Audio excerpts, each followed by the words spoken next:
is your name, sir? My name is Lily.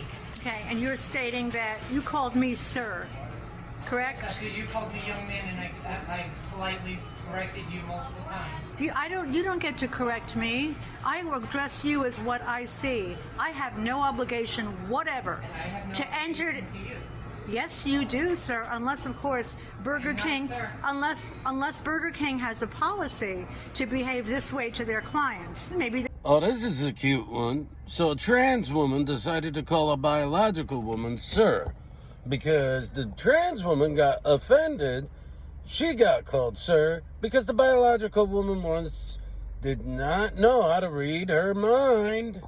Thanked the young man who waited on me, and I said to him, "Thank you, young man." When I did so, when I came back the second time, he became very angry, and he said, "I'm not a young man."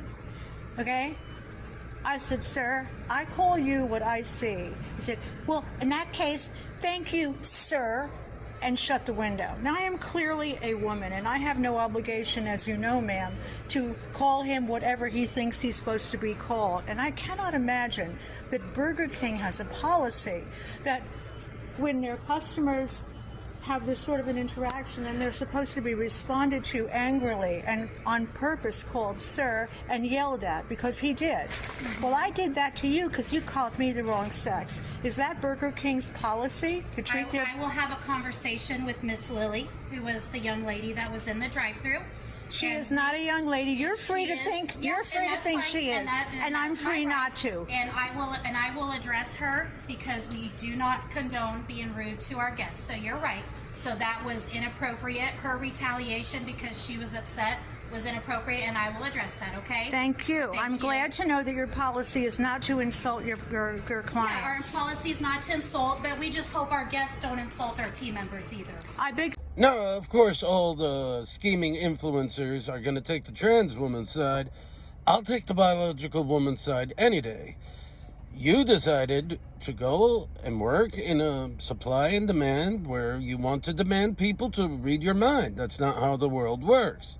Everybody's going to call you by what they see, and what they see isn't a biological woman. Even though in your mind it could be. However, the influencers who get LGBTQ or whatever are going to call this lady recording a Karen when she's nothing more than a biological woman who wants to protect her freedom to be declared as a woman. Sorry, guys, it doesn't work that way. You can't just assume, just because in your mind you fit the biological gender of what your mind says, that we're able